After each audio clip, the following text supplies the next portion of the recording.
அச்சிவன் உரை ரதம் அச்சது பொடி செய்தான்.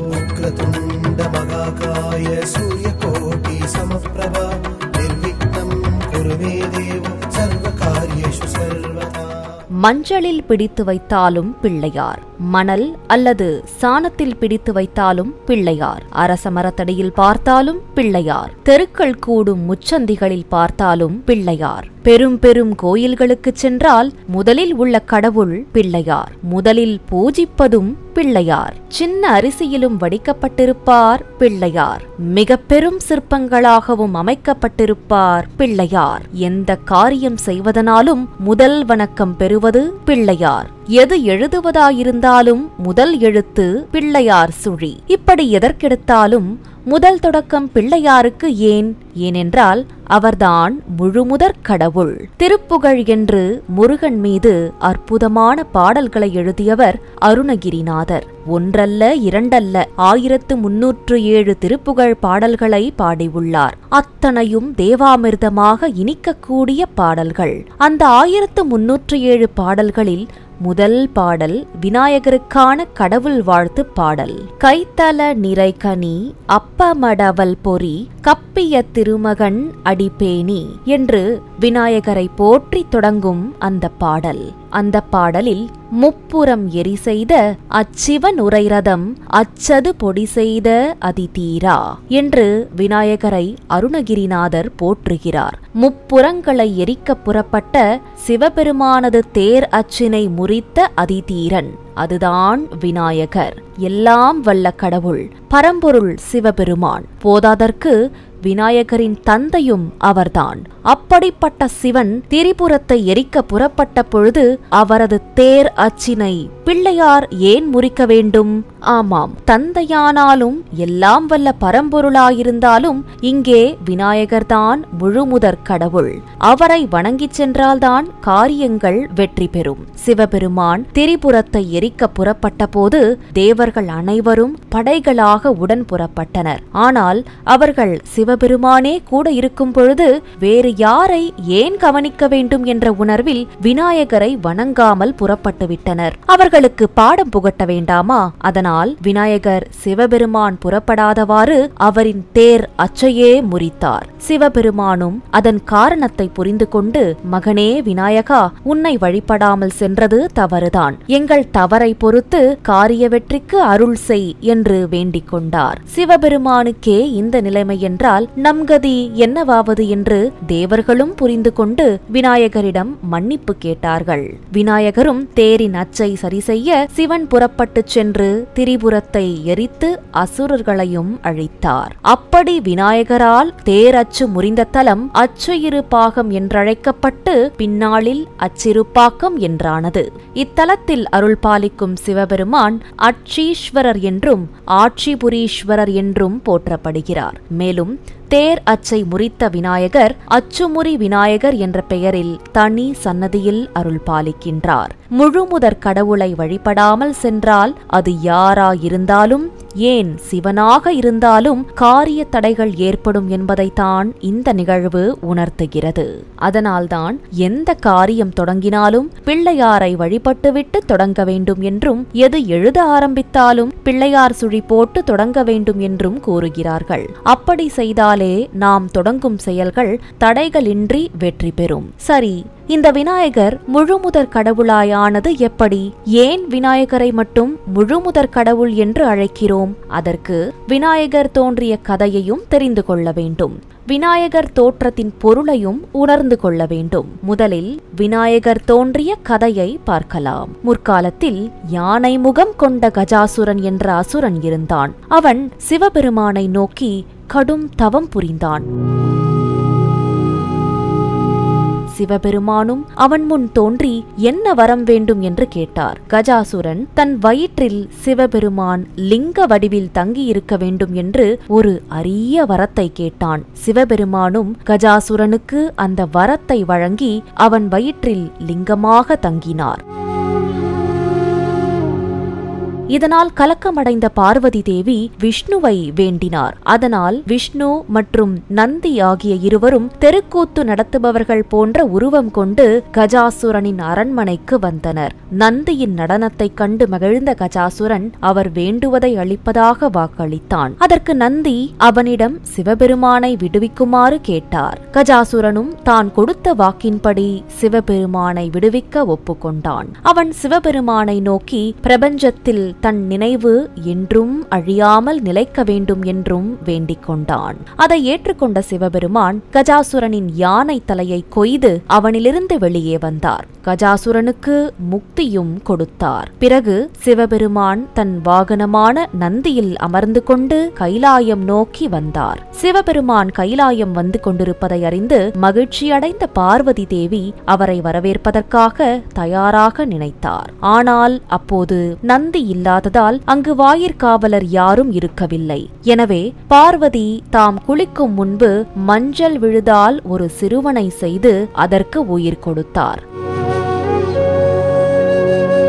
தான் தயாராகி வரும் வரை ஒருவரையும் உள்ளே அனுமதிக்க வேண்டாம் என்று அந்த சிறுவனிடம் அறிவுறுத்தி குளிக்கச் சென்றார். அந்த சிறுவன் அப்படி காவல் காக்கும் போது சிவபெருமான் அங்கு வந்தார். அந்த சிறுவன் சிவபெருமானையும் உள்ளே செல்ல அனுமதிக்கவில்லை.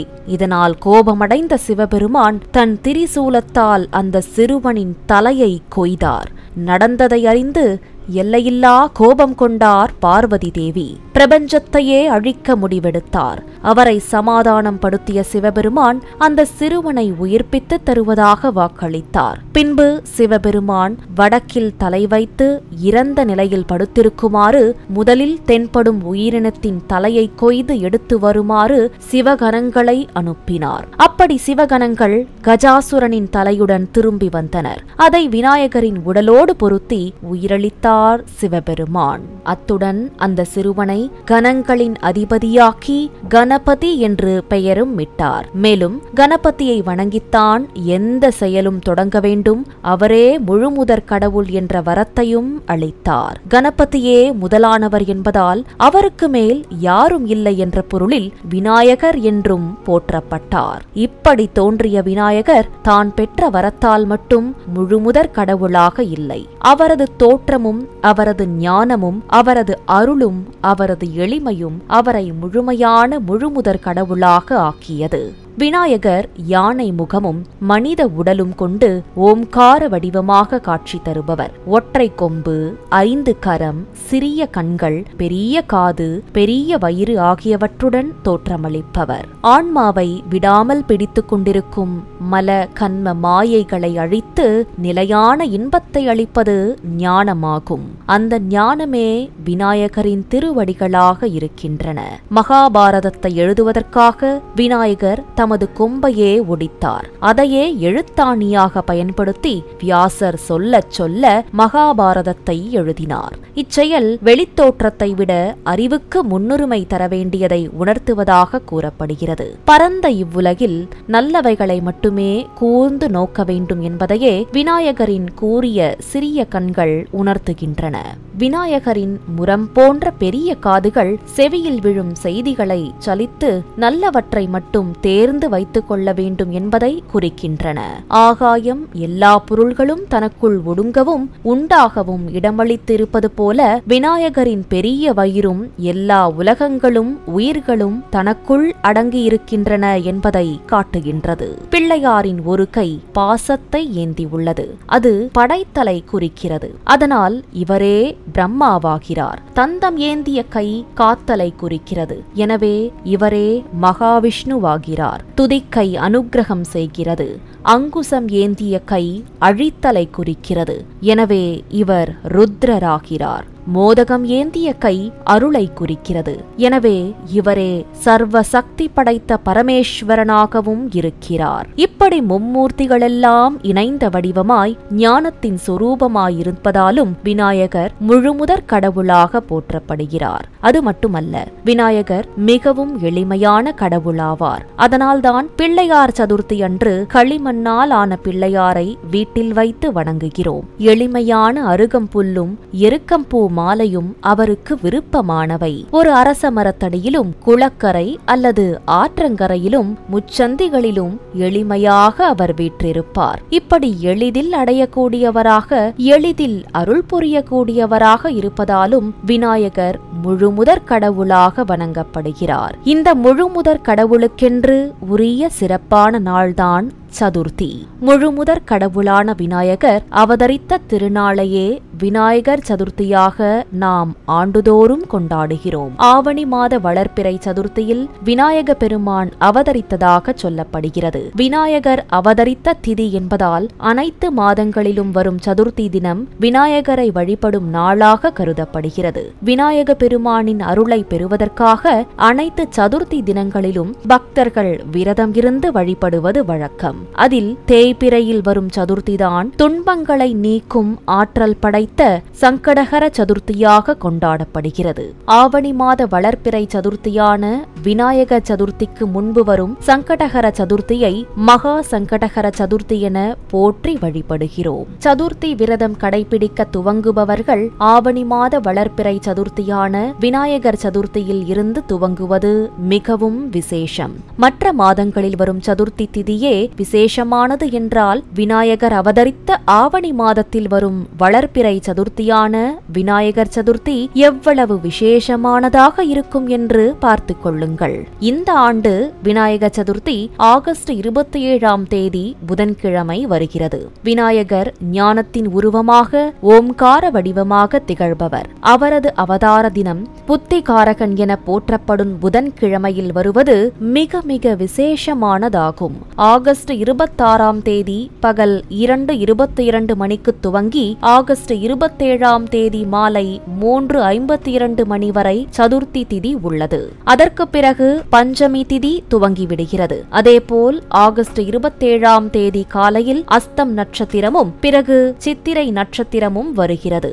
இந்த இரண்டு நட்சத்திரங்களும் புதன் பகவானை ராசிநாதனாக கொண்ட கன்னி ராசியில் வரக்கூடியவை. அது மட்டுமல்ல, அஸ்தம் நட்சத்திரத்திற்குரிய தெய்வம் காயத்ரி தேவி, அதேபோல் சித்திரை நட்சத்திற்குரிய தெய்வம் சக்கரத்தாழ்வார். இவர்கள் இருவருமே ஞானம், வெற்றி மற்றும் ஆன்மீக பாதுகாப்பையும் தெய்வீக பலத்தையும் தரக்கூடிய தெய்வங்கள். இந்த தெய்வங்களுக்கு உரிய நாளில் விநாயக பெருமானை விரதம் இருந்து வழிபடுவது மிகவும் விசேஷமானதாகும். அதனால் இந்த வருட விநாயகர் சதுர்த்தி காரிய வெற்றியை வாரி வழங்கக்கூடிய அற்புதமான நாளாகும். காரிய தடைகளை அதிகம் சந்திப்பவர்கள், புதிதாக தொழில் துவங்க நினைப்பவர்கள் இந்த நாளில் துவங்கினால் வெற்றிகள் அதிகரிக்கும். விநாயகர் சதுர்த்தியன்று களிமண்ணால் செய்யப்பட்ட விநாயகர் சிலையை வாங்கி வீட்டில் வைத்து விநாயகருக்கு விருப்பமான கொழுக்கட்டை, மோதகம் போன்ற உணவுகளை படைத்து விநாயகருக்கு உரிய மந்திரங்களை சொல்லி வழிபட வேண்டும். அப்படி செய்வதால் விநாயகரின் முழுமையான அருள் கிடைக்கும். அதோடு பெருமாளின் அம்சமான சக்கரத்தாழ்வாரின் அருளும் கிடைக்கும். விநாயகர் சதுர்த்தி அன்று விநாயக பெருமானுக்கு அருகம்புல் மற்றும் எருக்கம்பூ மாலை சாற்றி வழிபடுவது சிறந்தது. அதனால் நம்முடைய வாழ்க்கையில் இருக்கும் தீராத துன்பங்கள் விலகும். இது எதுவும் முடியாதவர்கள் சிறிதளவு அவல் அல்லது ஒரு வாழைப்பழத்தை வைத்து ஓம் கணபதையே நமக என்ற மந்திரத்தை சொல்லி வழிபட்டால் விநாயகர் மனம் மகிழ்வார். விநாயகர் சதுர்த்தி நாடு முழுவதும் கோலாகலமாக கொண்டாடப்படும் விழாவாகும். மும்பையில் தனிப்பெரும் விழாவாக கொண்டாடப்படும் விநாயகர் சதுர்த்தி துர்வா கணபதி விரதம் என்று குறிப்பிடப்படுகிறது. துர்வா யுக்மம் என்னும் சொல்லானது அருகம்புல்லை குறிப்பதாகும். விநாயகருக்கு விரதம் இருந்து அருகம்புல்லால் அர்ச்சனை செய்வதும் மாலையிடுவதும் விநாயகர் சதுர்த்தியின் சிறப்பு.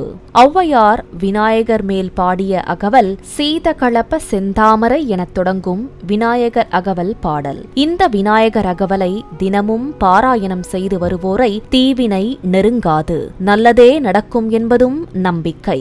கணேச பஞ்சரத்னம் என்பது ஆதிசங்கரர் விநாயகரை வழிபட்ட ஸ்லோகமாகும். விநாயகர் சதுர்த்தியன்று இந்த பாடல்களை பாடி விநாயகரை வழிபட்டால் மிகவும் நல்லது. விநாயகரை முழுமுதற் கடவுளாக வழிபடும் சமயம் காணாதிபத்தியம் என்று அழைக்கப்படுகிறது.